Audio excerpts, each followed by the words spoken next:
Right, nkulamusizaako nnyo mukwano gwange najjo sinza obbanga otuwuliriza bwe bali kwekuumira ku mayingo gano aga Yugi Update TV. Amawulire agaliwo galaga nti nno omubaka abadde agenda okuba nga inspiringa ku Nakawa East MP mu 2026 general elections, Ronald Barimwezo alangiridde mu butongole.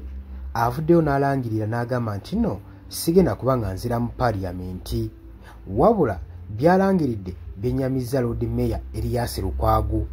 Ronald Barimwezo agambye nti nno tagala kudda mu parliament lwansonga agenda kuba nga aspiringa ku kifo kya Lord Mayor ekibuga Kampala. Agamba Lukwago ekibuga kimulemye otereeza, kimulemye okuddukanya, kati nga ye abinamu experience agambye obusobozi abuyina kakwate mu kintu era n'agenda maaso n'okukoola bannayuganda basobole okubanga omulimu n'obuvunaanyizibwa babimukwasa ebyokulongoosa ekibuga Kampala. Agamba bwe tuba tutunulira byonna byonna ebize bibaawo bukyanga Lord Mayor n'Erias Lukwago abeerako, abantu abaatotomoka mu Kiteezi landing site ebyo byonna byonna mwabiraba. Ebyo byonna byonna bikulaga nti nno atwala ekibuga Lord Mayor waakyo mukyalimu ebirumira, akyalimu ekiwuggwe. Kakati alangiridde n'agamba nti nze sigenda kudda mu parliament, sigenda kuddayo wadde n'akamu n'akatono, wabula alangiridde nti agenda kujja ku kifo kya bwa Lord Mayor.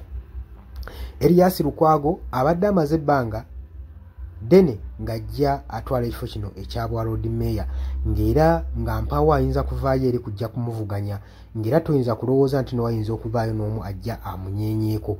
Kakati Ronald Barimwezo avuddeyo n'alangirira nti ajja ku kifo kya bwa Lord Mayor. Tetumanyi kino we kinaabeera newankubadde Lukwago Erias Lukwago tannavaayo kwogera ku nsonga eno eya Barimwezo okuvaayo officially n'alangirira nti nno ajja ku bwa Lord Mayor.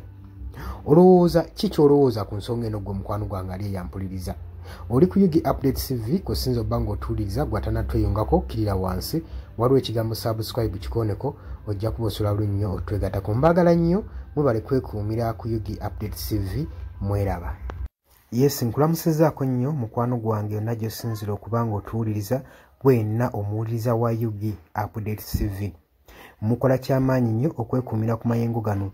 Mwe abali emitala w'amayanja abali mu diaspora nammwe mbalamusizaako nnyo sibeerabidde kubanga wemmwe mpagi luwaga abayimirizzaawo amayengo ga channel eno okubanga ekulaakulana n'okutuusa eddoboozi lyammwe eri abantu be muba mwagala libatuukeko bonna bonna. Abali emitala w'amayanja ye mbamenye ntya abali e Qatar, Dubai, US, UK, abali mu South Africa, abali ku muliraano mu Kenya Nairobi, abali mu Canada, abali mu Dubai, mwenna mbaanirizaako nnyo mwe bali kwekuumira ku mayengo gano aga Yugi Update TV.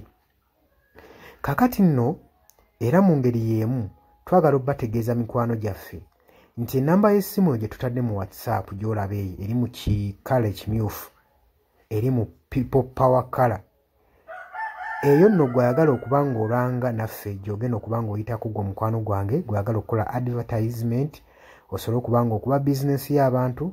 Enamba gy'oba oyitako ojja kuba ng'osobola bulungi nnyo communicatinga naffe buli kyonna ky'onooba oyagala tuteeseganyeemu nakyo gwe ali eyo ampuliriza. Mbeebazaamu ak'ensusso mmwe abagenze mu maaso okukola omulimu gw'okusubscribinga kweno channel. Buli w'osubscribinga kimanye nti oba oyongeddeko eddaala kweno channel.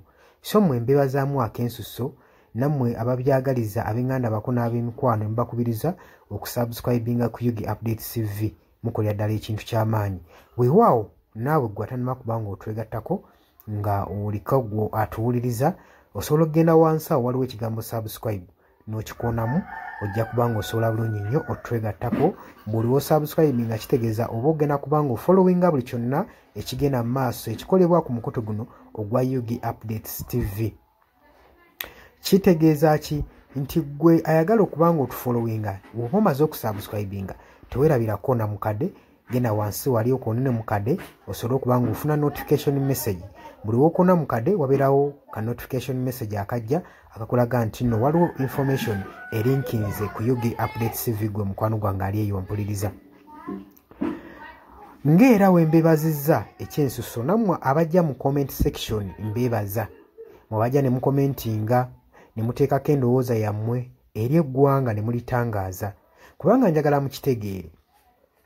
Lwaki mbakubiriza nnyo okujja mu comment section otangaaze omukulembeze ku kyekituufu kyateekeddwa okukola. Bangi tubalonda bulijjo ne tulowooza nti nno be basinga mu basinga. Leka kulonda mukulembeze wo oba mubaka wo agenda obbakulembera gwe nolowooza nti nno buli kimu agenda kuba akyemalirira. Kimanye nti nno omulonze bulonzi mukulembeze kukulembera oba kukulembera kitundu kyammwe. Mmwe bagenda okukulembera yemmwe bagenda okuba nga akiikirira bukiise eri yonna yonna mu gavumenti. So si tekyandibadde kya bwenkanya omulekera obuvunaanyizibwa n'otamu advisinga. Ky'oba olaba mbakubiriza okujja mu comment section muteekewo endowooza zammwe musobole okutangaaza ku bakulembeze bammwe ku biki ebituufu byateekeddwa okukola.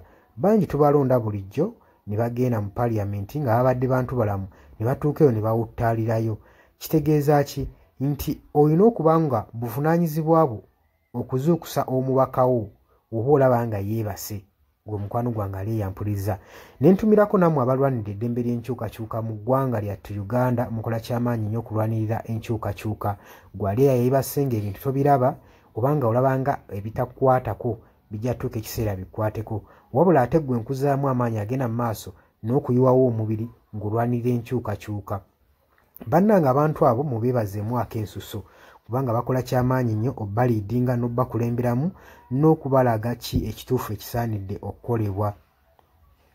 Mukimanye mu nsi bwe tuba tubaako bye tulwanirira oba bye tuluubirira si lwakuba nti nno tukolerera oba abasinga bayinza olowooza nti omuntu ogenda mu maaso n'okuba nga alwanirira enkyukakyuka alina bye yeeyagaliza nga ye omuntu. Kino njagala okukibategeeza nti mu kulwana ebiseera ebisinga weewaawo tetufuna ekyo kye tuba twagala kye tuba tuluubirira. Naye okulwana tusuubira wano mu kulwana tuba n'essuubi nti tusobola okufuna ekyo ekitugwanira. Kati naawe mukwano gwange ali eyo alwanira enkyukakyuka kino kankikutegeeze wandibanga nno oli eyo olwana nga tumanyiddwe ogenda kifunamu weewaawo oyinza obutafuna ekyo ky'oyagala naye osobola okufuna ekyo ky'ogwanira.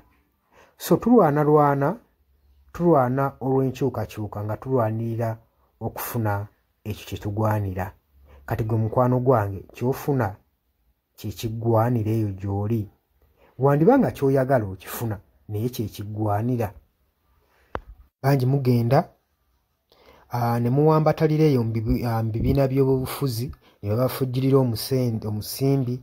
Yes, ssente ozifuna bazikuwa era obulamu bwo bweyagala naye okakasa ekyo kye bakuwa kye bakufujjirira mu kabaasa kye kiggwanira. Ebiseera ebisinga ffe tetulwana olw'okuba nti no twagala kufuna ebyo bye twetaaga. Nedda, wabula tutunuulira nnyo pointi eno nti kye tugenda oba kye tulwanira kyenfuna kyengwanira. Mutuufu ogenda n'oweetunulamu n'olaba nga kyofuna si kyokola ki si kyogwanira nga ggwe munnansi. Ky'oba ovaayo n'embavu osobola okuba nga olwanirira enkyukakyuka gwe mukwano gwange aleeyampuliriza.